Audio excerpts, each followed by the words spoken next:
Welcome to True Crime Stories for English Learners, where real-life mysteries meet clear and simple English. The Manson family murders, a dangerous leader. The desert was hot and silent. A group of young people sat around a fire, listening carefully to one man. He spoke slowly, calmly, almost like a teacher. The people around him trusted him completely. That man was Charles Manson, and soon his words would lead to murder. A charismatic man. Charles Manson wanted power. He wanted people to follow him, and many did. Most of his followers were young people searching for meaning, love, or freedom. Manson gave them attention. He made them feel special. Slowly, he became the center of their world. The group later became known as the Manson Family. Life at the ranch. The group lived together at an old ranch in Los Angeles. They spent their days listening to music, talking for hours, and following Manson's strange ideas. At first, life there seemed peaceful, but underneath the surface, something dark was growing. Manson believed that violence was coming. He spoke about chaos and war, and he believed his group had a special role in the future. Control. Manson controlled his followers carefully. He told them what to think, what to believe. Some followers saw him almost like a god. They obeyed him without question.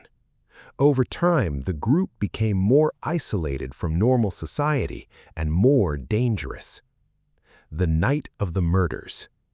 In August 1969, everything changed. Manson gave orders to some members of the group.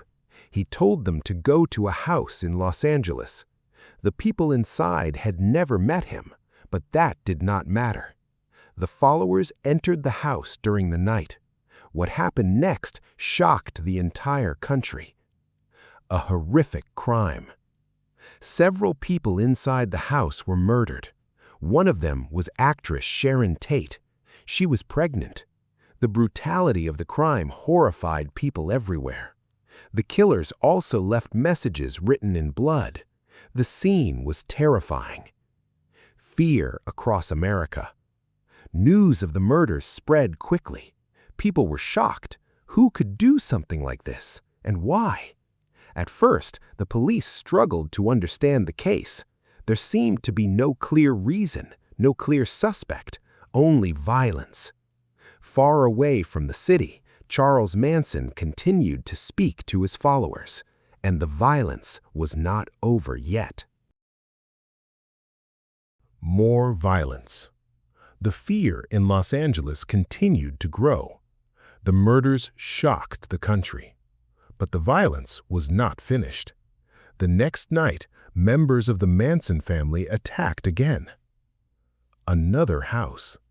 This time, the group went to a different home. Inside lived a wealthy couple, Lino LaBianca and Rosemary LaBianca. The victims had no connection to the first murders. They were simply chosen at random. The attackers entered the house late at night. Once again, the crime scene was brutal, and once again, messages were written in blood. Confusion. The police were confused. At first, they did not realize the murders were connected. The crimes seemed strange and chaotic. There was no clear motive, no robbery, no obvious personal reason. The public became increasingly afraid. If random people could be attacked, then anyone could be in danger. Life inside the group. Meanwhile, Charles Manson continued to control his followers. He rarely committed the murders himself. Instead, he convinced others to do it for him. The members obeyed him completely. Some believed they were part of something important. Others were afraid to leave the group. Manson's influence over them was extremely strong. A small mistake. For some time, the group avoided suspicion, but slowly mistakes were made. Some members talked too much. Others committed smaller crimes that attracted police attention. Then, one important thing happened. A member of the group began speaking openly about the murders. This gave investigators new information. The police started connecting the crimes, the strange messages, the similar violence, the people involved. Step by step, the picture became clearer. The investigators now believed the murders were connected to one dangerous group, the Manson family. The ranch raid. Finally, police went to the ranch where the group lived. At first, the arrests were connected to stolen vehicles and smaller crimes, but soon the officers discovered something much bigger. The people at the ranch were linked to the murders. The investigation suddenly changed direction, and now the police were getting closer to Charles Manson himself. The man who once controlled everything was beginning to lose control. The trial. The police had finally arrested members of the Manson family. Now the country waited for answers. People wanted to understand one thing. How could Charles Manson convince others to kill for him? The courtroom. The trial became one of the most famous in American history. Reporters filled the courtroom. Cameras waited outside every day. People across the country followed the case closely. But the behavior of the Manson family shocked everyone. Some followers smiled during the trial. Others sang songs. They still supported Manson completely. Manson's control. Even inside the courtroom, Manson tried to control the situation. He interrupted people. He stared at witnesses. Sometimes he acted calm, sometimes angry.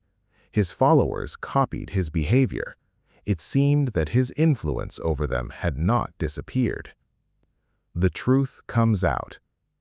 During the trial, the details of the murders became public. The attacks had been carefully ordered. Manson wanted to create fear and chaos. Even though he did not personally kill most of the victims, the court believed he was responsible. He had directed the violence. He had manipulated his followers. The verdict. In the end, Charles Manson and several members of the group were found guilty. They received very long prison sentences. For many people, the verdict brought relief, but the shock of the crimes never fully disappeared. The end of an era. The murders became a symbol of fear and violence in late 1960s America. Many people believed the crimes ended the feeling of peace and freedom that defined the decade. The story of the Manson family became famous around the world, not only because of the murders, but because of the dangerous power one person had over others. Reflection. This story is about manipulation, about control, and about how dangerous blind loyalty can become. Charles Manson did not need to hold the weapon himself. His words were enough, and sometimes words can be just as dangerous as violence.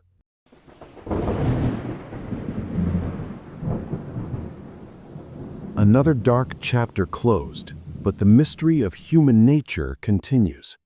Thanks for listening to True Crime Stories for English Learners. Don't forget to subscribe and join me next time for another real story that's stranger than fiction.